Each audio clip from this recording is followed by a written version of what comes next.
मैं हमेशा सबकी मदद करता हूँ, या ये कहूँ कि लोग हमेशा मेरा फायदा उठाते हैं। पहली बात तो आप अहंकार के बैठे हो कि मैं सबकी मदद करता हूँ। तुम में है क्या जो तुम मदद कर सकते हो? क्या है तुम में मदद कर सकते हो? न तुम्हारे में बुद्धि है, न बल है, न इतने बड़े धनी हो, कुबेर का खजाना तो है नहीं, और बुद्धिमान ब्रह्मा वाली बुद्धि तो है नहीं।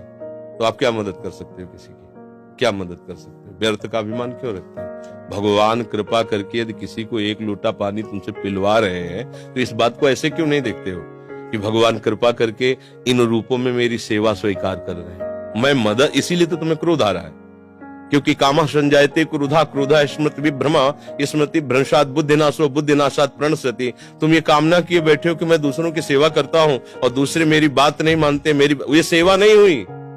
तुम उनसे सम्मान चाहते हो। हमने तुमको पानी पिलाया, तुम्हें प्रणाम करो, हमारी बात मानो, हमारे अनुकूल चलो। इसे सेवा थोड़ी कहते हैं। सेवा कहते हैं नेकी कर दरिया में डाल।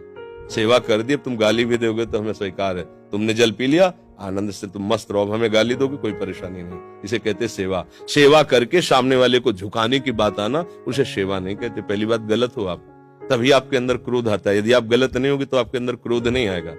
कामा संजायते क्रोधा, कामना है तभी क्रोध का प्रादुर्भाव होता है। क्या कामना है? कि हमने तुम्हारा सहयोग किया, हमने तुम्हारा हित किया और तुम हमारा बुरा करते हो तो क्रोध आ जाएगा।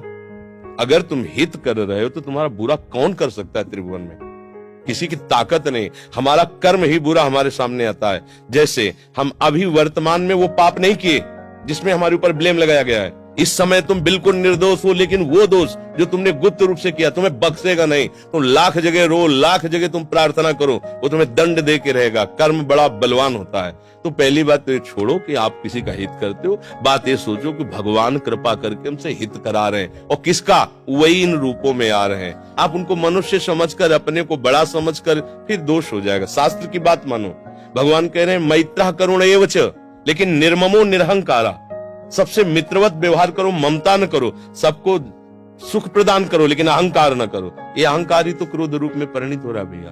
दोष को खुद पकड़े हुए हो, दूसरों पे दोष देखते हो, कैसे सुधार होगा? बात समझो, यहाँ मुंह छुपरी बात नहीं होगी।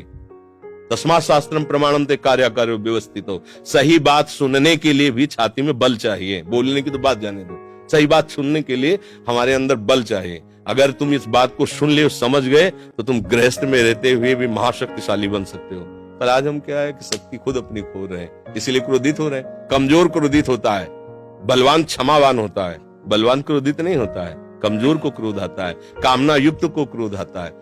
हम दूसरे का हित कर रहे हैं, ये अहंकार है।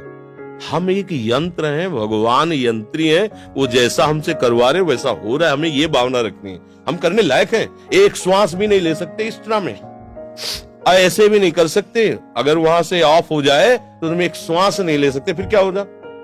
एक कदम नहीं चल सकते, फिर क्या होगा? तो बात समझिए, आपसे जो करवाया जा रहा है वो प्रभु श्री हरि कर रहे हैं। इसी भाव से जब हम चलेंगे तो हमारे कभी गुस्सा नहीं आएगा, कभी गुस्सा नहीं आएगा। आप समझ पा रहे हैं?